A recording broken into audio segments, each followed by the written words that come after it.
السلام علیکم غامدی صاحب۔ وعلیکم السلام۔ سر، انسان کے ذہن میں کئی طرح کے سوالات اٹھتے ہیں۔ ہماری ایپ ایس غامدی میں بھی لوگ روز سوالات پوچھ رہے ہوتے ہیں۔ کچھ سوالات ایسے ہوتے ہیں کہ جن کا جواب معذرت کے سوا اور کچھ ہو نہیں سکتا، کیونکہ وہ ہمارے حدود علم سے ماورا باتیں ہوتی ہیں۔ تو آج میں چاہتا ہوں کہ آپ علم کے حدود پہ تھوڑی سی روشنی ڈالیں اور ہمیں یہ بتائیں کہ وہ کون سا ڈومین ہے کہ جس میں ہمیں سوال اٹھانے چاہیے، جس پہ ہمیں فوکس کرنا چاہیے، جس میں اگر ہم سوال اٹھائیں تو وہ ہمارے علم میں، ہمارے شعور میں اضافے کا باعث بنتے ہیں اور ہمیں بہتر انسان بناتے ہیں۔ اور وہ کون سی چیزیں ہیں کہ جہاں ہمیں تھوڑا سا اس سے اجتناب کرنا چاہیے، کیونکہ اس کا کوئی فائدہ نہیں ہوتا ہے، الٹا نقصان ہی عام طور پہ ہوتا ہے۔ یہ بہت اچھا سوال آپ نے کیا۔ میرا خیال ہے کہ اپنے حدود علم کو متعین نہ کرنے ہی سے بہت سے اضطرابات پیدا ہوتے ہیں۔ سب سے پہلے یہی علم ہر انسان کو حاصل کرنا چاہیے کہ میرے علم کے حدود کیا ہیں۔ ان کو اگر اچھے طریقے سے متعین کر لیا جائے تو ایسا نہیں ہے کہ آپ کا علم محدود ہو جاتا ہے، آپ کے لیے علم میں آگے بڑھنے کی صحیح شرح متعین ہو جاتی ہے۔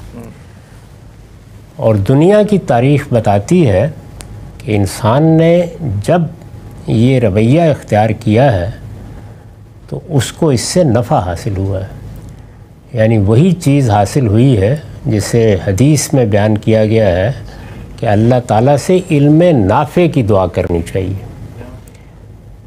علم تو آدمی ایسے بھی حاصل کرتا ہے کہ اس کا دماغ ایک کباڑ خانہ بن جائے، جہاں تہاں کی معلومات جمع کر لے، لیکن نافع علم یعنی وہ علم جو اس کے لیے فائدے کا باعث بنتا ہے وہ اسی وقت ملتا ہے جب آپ صحیح طریقے سے علم کو دیکھتے ہیں اور اپنے حدود کے اندر ترقی کے راستے تلاش کرتے ہیں۔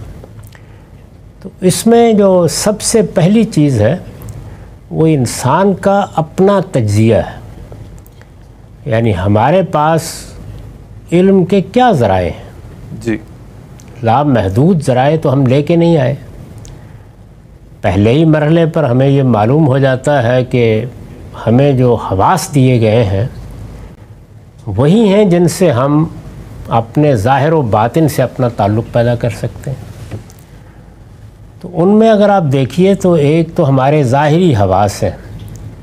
یہ ظاہری حواس ہمیں باہر کی دنیا سے متعلق کرتے ہیں، ہم دیکھتے ہیں، سنتے ہیں، چیزوں کو چھوتے ہیں، محسوس کرتے ہیں۔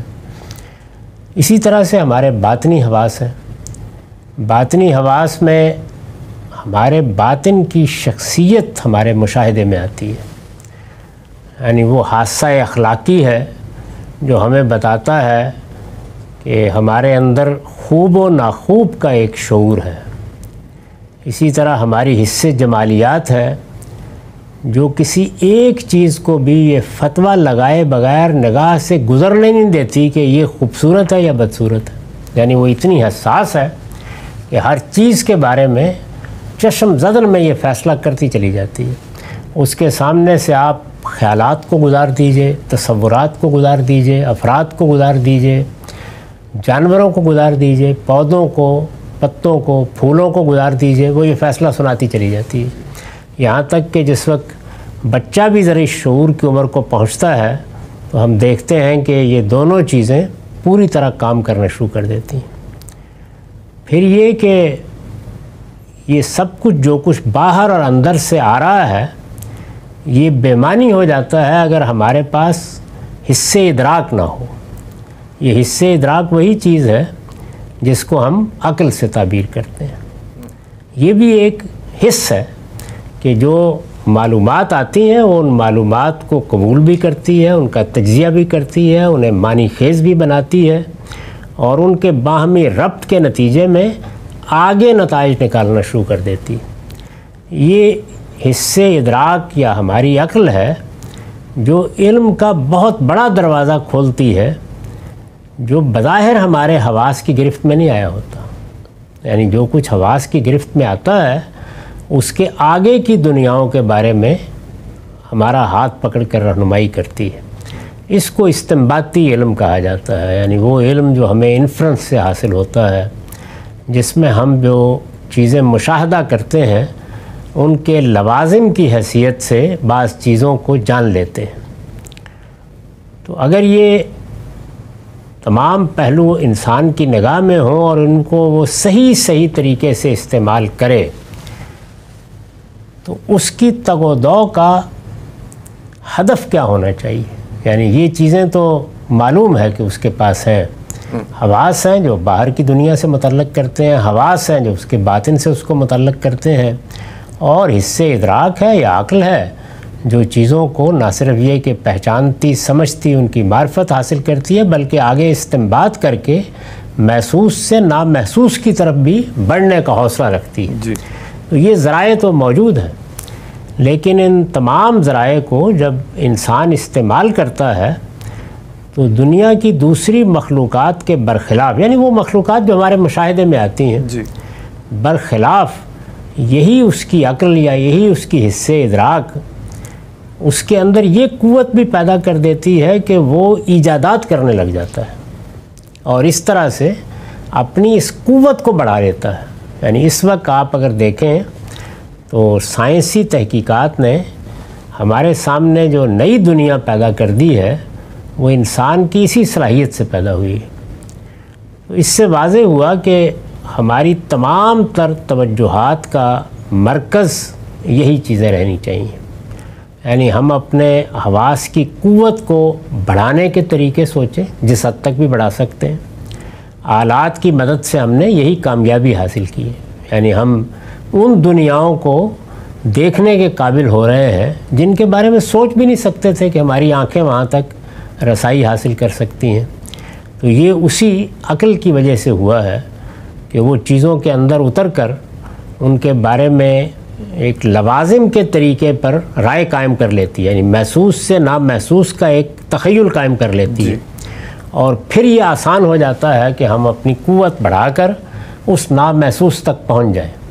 وہ نامحسوس ہماری اس دنیا کے اندر ہے یا باہر ہے، یعنی ہمارے نفس کے اندر ہے یا ہمارے وجود کے باہر ہے، یہ سب ہماری رسائی میں ہے، یعنی اس تک ہم جہاں تک جانا چاہتے ہیں جا سکتے ہیں۔